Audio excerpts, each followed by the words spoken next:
We're going to use the bisect method to attempt to approximate a zero of this function. So we can see that there are 3 zeros of this function. With the bisect method, it's just going to find one of those zeros, or it's going to approximate one of those zeros between our two endpoints, our x negative and our x positive. So here's a choice of x negative, -1. Here's a choice of x positive, 2. Hey, but that actually doesn't work. Why? Well, think about it. What's f of -1 for this particular graph? F of x equals x cubed minus 3x plus 1. Okay, it's something up above 1. It's positive, so I can't choose that as my x negative. So that's going to really restrict what I can take for my x negative and x positive. So here are some choices that work. I can take x positive to be 0, and I can take x negative to be 1. And just look at the graph there. Above x positive, it's positive. Below x negative, it's negative. And then what does the bisect method do? It splits that interval from 0 to 1 in half. So 0.5 is the bisection of that interval.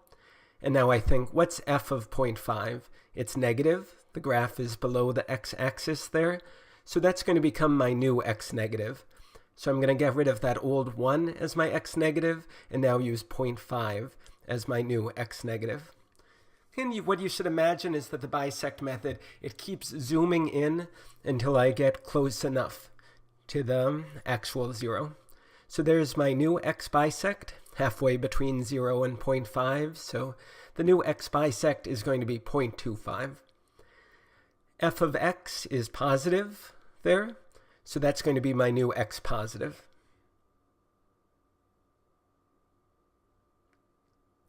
So now I've zoomed in a little bit.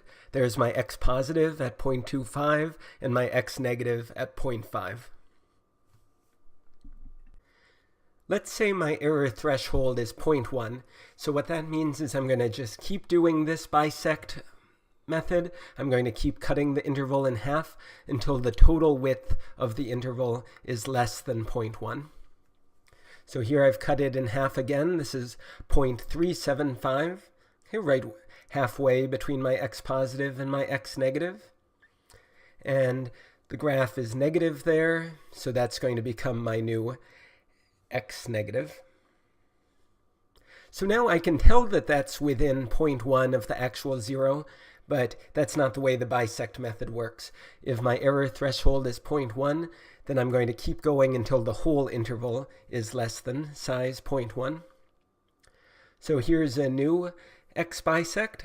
I can't do the arithmetic in my head to decide what the exact value is, but somewhere halfway between 0.25 and 0.375.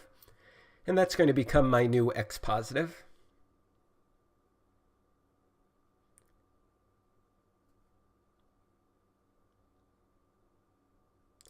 So let's summarize where we are. I started with the graph of y equals x cubed minus 3x plus 1. And now I've zoomed in. There's x positive, I guess it's 0.3125. X negative is 0.375.